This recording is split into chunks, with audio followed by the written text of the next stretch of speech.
வணக்கம். என்னோட பேர் ஆரோக்கியம் பண்ராஜா. நான் இந்த வீடியோவில் லைஃப் இன்சூரன்ஸ் பற்றி கொஞ்சம் பேசலான்னு இருக்கேன். லைஃப் இன்சூரன்ஸ் அதை பொதுவாக உயிர் காப்பீடு அப்படிம்போம். லைஃப் இன்சூரன்ஸ் இந்த உயிர் காப்பீடுங்கிறது ஏகப்பட்ட கம்பெனிகள் ஏகப்பட்ட பேரில் வேறு வேறு ப்ராடக்டை வேறு வேறு ஃபியூச்சர்ஸோட வேறு வேறு லெவலில் அவங்க ப்ரொமோட் பண்ணிகிட்ருக்காங்க, மார்க்கெட் பண்ணிகிட்ருக்குறாங்க, அதை விற்கிறாங்க. டைரெக்டாக இன்சூரன்ஸ் கம்பெனி மூலமாகவும் பேங்க்கு வங்கிகள் மூலியமாகவும் சில லோன் கம்பெனிஸ் மூலியமாகவும் ஈவன் இப்போ நம்ம சமூக வலைத்தளங்கள் சோஷியல் மீடியா ஆப்ஸ்லேயுமே payment apps, fintech apps, insurtech apps மூலியமாகவும் அவங்க விற்றுட்ருக்குறாங்க. வியாபாரம் ஏன்னா அப்படிப்பட்ட ஒரு வியாபாரம் ஆகிட்டுருக்குது. காரணம் என்னென்னா அதோட தேவையும் அதிகமாக இருக்குது. அதோட டிமாண்டு அதோட இது உடனே தெரியாது, எல்லாருக்கும் உடனே புரியாது. 100 பேரில் 2 பேருக்கு இல்லை ஒரு 5 பேருக்கு தான் அது இன்னைக்கு உள்ள ரியல் டைமில் அது தேவைப்படுது.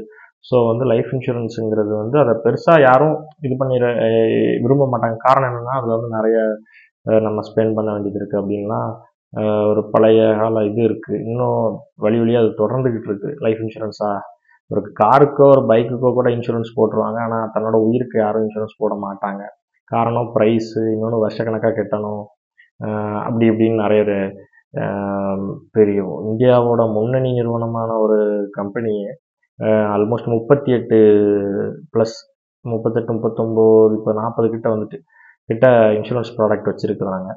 இப்போ அவங்களே பார்த்துக்கிட்டிங்கன்னா எல்லா இன்சூரன்ஸுக்குமே எல்லாருக்கும் எல்லா இன்சூரன்ஸு பாலிசியும் தேவைப்படுங்கிறது அவசியம் இல்லை.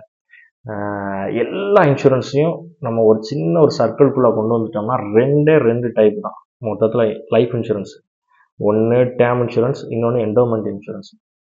இந்த 2 டைப்புள்ள இன்சூரன்ஸ் லைஃப் இன்சூரன்ஸுங்கிற ஒரு விஷயமே மொத்தமாகவே வந்துடும். Term insurance, என்டோமெண்ட்டு.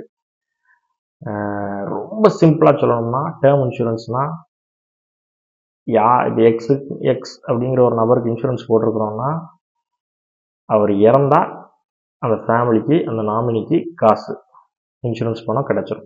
இதுதான் டேர்ம் இன்சூரன்ஸ். உயிரோடு இருக்கும்போது அந்த எக்ஸுங்கிற நபரால் அந்த இன்சூரன்ஸ் வேல்யூவோ அதோட மெச்சூரிட்டியோ அவரால் அனுபவிக்க முடியாது.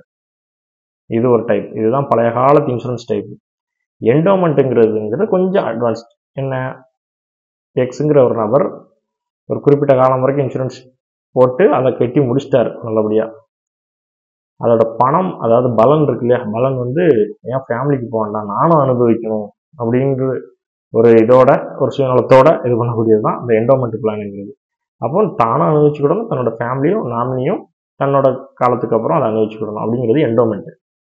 டேர்ம் இன்சூரன்ஸ், என்டோமெண்ட் இன்சூரன்ஸ், இந்த 2 டைப் பேசிக்கில் தான் இதுக்கு தலை, கால், மூக்கு, கண், காதுன்னு வச்சு தான் ஒவ்வொரு ப்ராடக்ட்டும் ஒவ்வொரு மாதிரி விற்றுக்கிட்டு இருக்கிறாங்க ஒவ்வொரு இன்சூரன்ஸ் கம்பெனிஸ். ஸோ டேர்ம் இன்சூரன்ஸ்னால் செத்தா காசு சார். அதுதான் பியூராக ஜென்ரலாக லோக்கலாக சொல்லணும்னா எக்ஸுங்கிற ஒரு நபர், அது யாரானாலும் இருக்கலாம், ஒரு மனித உயிர் இன்சூரன்ஸ் பண்ணியிருக்கிறாங்க. ஒரு ஆக்சிடென்டலாவோ இல்லை ஒரு வேறு ஏதோ ஒரு விஷயமாவோ ஒரு கால முறையில் அவங்க மரணித்தால் உங்களுக்கு காசு, செத்தா காசு இன்சூரன்ஸுங்கிறது டேர்ம் இன்சூரன்ஸுங்கிறது. என்டோமெண்ட்டுங்கிறது இன்சூரன்ஸ் பண்ணி வச்சுருப்பாங்க, அவங்க சக்திக்கு மீறின லெவலில் அவங்க உழைக்கிறம்போது ஃபுல்லாக கட்டிட்டு ஒன்ஸ் அந்த காலத்தை நல்லபடியாக தாண்டி கட்டிட்டாங்கன்னா அது வேஸ்ட்டாக போயிடக்கூடாது. அதோட பலனும் எனக்கு வரணும், மெச்சூரிட்டியாகவும் எனக்கு வரணும், என்னோட நாமினிக்கும் இன்கேஸ் ஆஃப் நான் இறக்கும் போதும் கிடச்சிருக்கணும் அப்படின்னு நினைக்கக்கூடிய ஒரு சுயநலத்தோடு இருக்கக்கூடிய அந்த என்டோமெண்ட் பாலிசி. அதனால் எப்போவுமே டேர்ம் இன்சூரன்ஸ் சீப்பாக இருக்கும், என்டோமெண்ட் காஸ்ட்லியாக இருக்கும். டேர்ம் இன்சூரன்ஸ் ப்ரீமியம் ரொம்ப ரொம்ப சீப்பாக இருக்கும், ஆனால் என்டோமெண்ட்டோடது ரொம்ப ரொம்ப காஸ்ட்லியாக இருக்கும். நீங்கள் வேறுபடுத்தி பார்த்தீங்கன்னா தெரியும். இதில் பல டைப்புகள், பல வெரைட்டிகள் இருக்குது. உங்களுக்கு இதை ஒரு டீட்டெயில்டாக இன்னொரு நாள் ஒரு வீடியோவில் ஒவ்வொரு இன்சூரன்ஸ் பற்றியும், ஒவ்வொரு லைஃப் இன்சூரன்ஸ், அதாவது டேர்ம் இன்சூரன்ஸ் பற்றியும், டேர்ம் லைஃப் இன்சூரன்ஸ் பற்றியும், என்டோமெண்ட் லைஃப் இன்சூரன்ஸ் பற்றியும் நான் உங்களுக்கு சொல்கிறேன். உங்களுக்கு ரொம்ப மனசுக்கு நெருக்கமான ஒரு லைஃப் இன்சூரன்ஸ் ப்ராடக்ட் எதுவும் இருந்துச்சுன்னா அதை நீங்கள் கமெண்ட்டில் ஷேர் பண்ணுங்கள். நான் அதை பற்றி ஸ்டடி பண்ணி நான் உங்களுக்கு அதோட features and pros and cons நான் உங்களுக்கு எக்ஸ்பிளைன் பண்ணுறேன். தேங்க்யூ.